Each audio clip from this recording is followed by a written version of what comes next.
This is Fox 5 News Morning. All right, well, you may be offending potential buyers by the words you're using, and Che Brown, a sales expert from Peak Performers Institute, is here to explain how your language affects your sales success and the right and wrong phrases to say in business. Good morning to you. And you know, this is important because we deal with salespeople all the time as consumers. What do you mean they're not using the right language, right?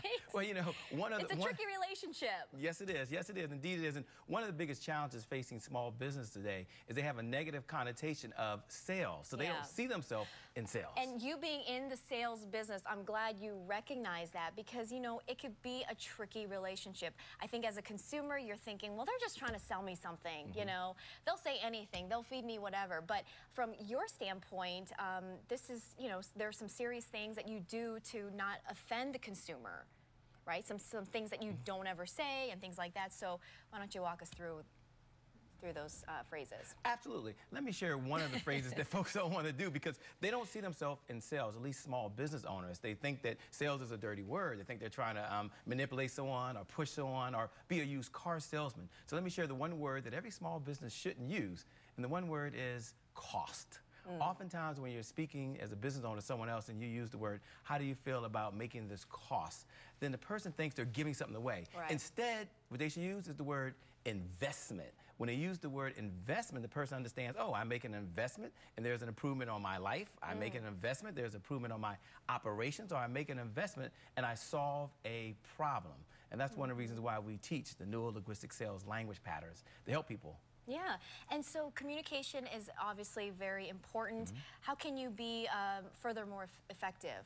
Sure. There are three things that every small business owner can do. Number one is they can be authentic.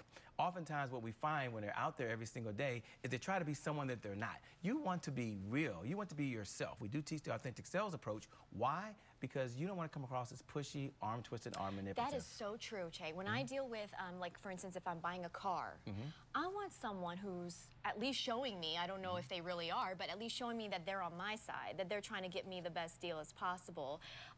But again, it kind of kicks in. It's like, well, I'm kind of skeptical too because you're trying to sell me something. Absolutely. Here's what I want small business owners to know. People will pay you today if you help them solve a problem today. You went onto the car dealership. You want them to solve a problem. Perhaps you want a new car. Maybe you wanted to upgrade. And when you focus on solving problems instead of trying to sell folks, and you come from a place of service, then you'll find yourself making more sales with less effort and not offending people. Yes, and then your last tip, never talk in terms of cost, which you just mentioned. All right, well, I guess I'll tell you, I'm sold. I'm sold on this. You did a very good job. All right, thank you so much for those tips. Thank you so much, Amy. We'll I have appreciate more for it. you guys at myfoxcz.com. Meantime, up ahead, something